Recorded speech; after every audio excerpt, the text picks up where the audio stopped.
Gimana hukumnya memberi hutang kepada orang minjam tapi berkali-kali nggak pernah bayar? Apakah kita termasuk orang yang menzolimi dengan tidak mendidik orang tersebut menjadi mandiri? Karena sepertinya tak pernah mandiri dan tidak berniat untuk melunasi. Ayat yang paling panjang dalam Al-Quran, surat Al-Baqarah 282, satu lembar. Bukan tentang puasa, bukan tentang sholat, bukan tentang baca Quran, bukan tentang zikir, tapi ayat yang paling panjang tentang bayar hutang. Sholatnya banyak, puasanya banyak, zikirnya banyak, baca Qurannya khatam, tapi kalau bayar utang tak dibayar, di akhirat kau akan cari dia. Oleh sebab itu ada orang mati syahid. Oh, mati syahid. Orang mati syahid enggak merasakan sakratul maut. Orang mati syahid enggak merasakan azab kubur. Orang mati syahid tidak merasakan hisab. Orang mati syahid langsung masuk surga. Ilat lain kecuali hutang. Makanya kalau ada orang menagih hutang, itu dia bukan pelit, dia sedang menyelamatkan saudaranya dari makan haram. Makanya datang ke rumah dia, habis pengajian nih langsung datang. Assalamualaikum, waalaikumsalam. Kau mau nagih ya? Aku bukan mau menagih, tapi menyelamatkanmu, anak cucumu, istrimu, tetanggamu dari makan haram. Ya ayyuhalladzina amanu, hai orang-orang yang beriman, hai orang yang percaya bahwa setelah mati dia akan hidup lagi menghadap Allah. Idza tadayantum bidainin, kalau kau menjalin transaksi hutang piutang, ila ajalin musamma, sampai ke batas waktu tertentu, faktubuh, tulis, saya pinjam kepada kamu 500.000, akan saya bayar pada bulan Mei. Tahunnya jelas. Banyak juga bulan Mei, maybe yes, maybe no. Bulan berapa? Bulan Mei tahun 2020. Oke. Sekarang bulan Maret. April, 1 Mei 2020 datang lagi. Kapan kau bayar? Mohon maaf, aku nggak bisa, istriku baru meninggal, anakku pun sakit. Jangan kau cerita panjang lebar, tak tahan air mataku mau menetes. Kalau dia dalam kesulitan, fanaziratun ila maisarah, tunggu sampai dia lapang. Maisarah artinya lapang, tunggu sampai dia lapang.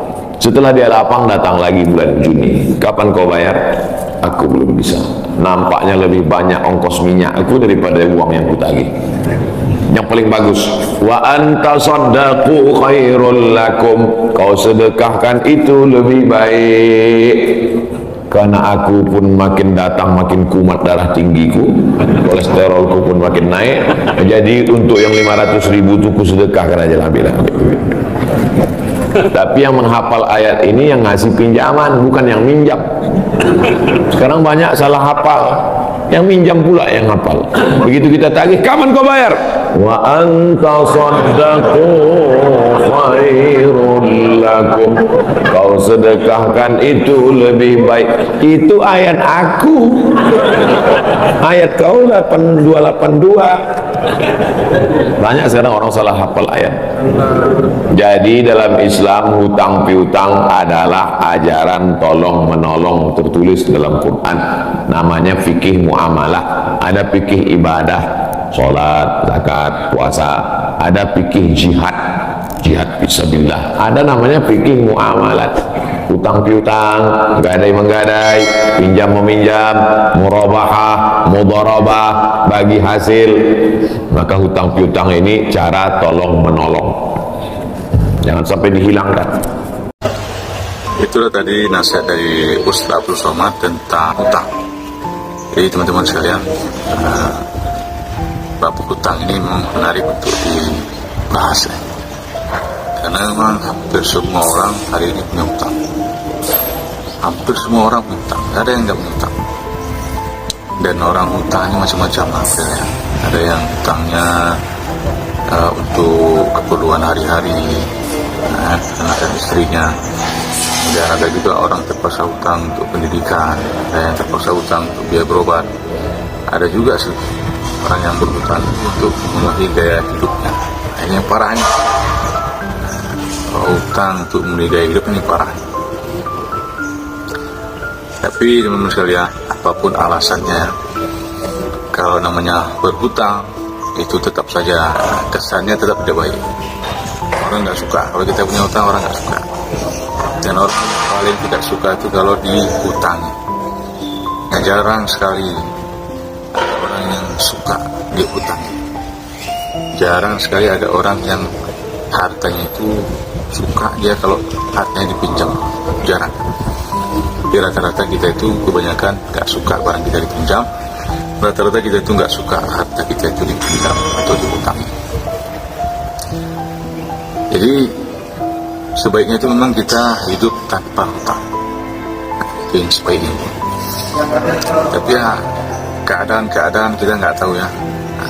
Seperti yang saya bilang tadi, karena orang terpaksa hutang dengan hal-hal yang tadi disebutkan. Jadi bagi kita yang sudah terlanjur punya hutang, maka yang pertama, jangan patah semangat, jangan lesu, jangan lemas, jangan frustasi, jangan putus asa. Yang pertama harus kita lakukan adalah semangat. Semangat, tetap optimis, dan kita niat bayar. Niat bayar itu harus tetap ada ya teman-teman. Jangan sampai kita tidak ada niat bayar. Kalau nggak ada niat bayar ini bahaya. Di dunia kita bahaya, apalagi nanti di akhirat. Kalau bahaya di dunia mungkin nggak seberapa ya, tapi kalau di akhirat nanti itu bahayanya luar biasa. Karena kita di akhirat itu hidup selama-lamanya. Jadi kita niat bayar. Kemudian kita beramal lah, beramal soleh. Minta tolong kepada Allah Subhanahu Wa Taala dengan sholat, dengan doa, dengan zikir, dengan sholawat. Kita mohon pertolongan Allah Subhanahu Wa Taala. Kemudian kita ikhtiar, usaha, mungkin berdagang, mungkin bekerja, dan lain-lain sebagainya. Penting mencari nafkah dengan cara yang halal, yang kemudian hasilnya itu sebagian kita sisihkan untuk membayar hutang. Jadi teman-teman sekalian, kalau kita dihina orang, dicaci karena hutang-hutang kita, terima aja. Itu sudah risiko untuk kita yang berhutang. Saya pribadi juga masih ada hutang. Makanya saya sengaja naikkan pembahasan tentang hutang ini. Saya naikkan video tentang hutang ini supaya saya bisa termotivasi, bisa cepat-cepat menyelesaikan hutang-hutang kita, dan menjadi motivasi untuk kita semua bahwa ternyata hidup dengan hutang itu tidak nyaman. Hidup dengan hutang tidak nyaman. Jadi hidupnya akan lebih nyaman tanpa hutang. Itu memang fakta. Memang menyenangkan. Tidak ada beban. Jadi kalau sudah ada hutang ini memang beban. Selalu dihantui dengan rasa was-was. Ya, itulah hidup. Tapi jangan khawatir teman-teman yang sudah terlanjur punya hutang, yang sudah banyak hutangnya, sudah numpuk hutangnya. Ya, sekali lagi saya ingatkan, jangan patah semangat, jangan frustasi, jangan putus asa. Kalau kita niat bayar, insya Allah nanti Allah akan tolong kita. Enggak sekarang, nanti. Pokoknya niat bayar. Dan kalau nanti hutang-hutang kita sudah lunas, kita usahakan jangan kita berhutang lagi. Nah, teman-teman sekalian, kita berniat juga ya. Kalau seandainya hutang kita lunas, kita juga berniat, karena niat ini pahalanya besar juga. Kalau niat kita jalankan, dapat pahala lagi.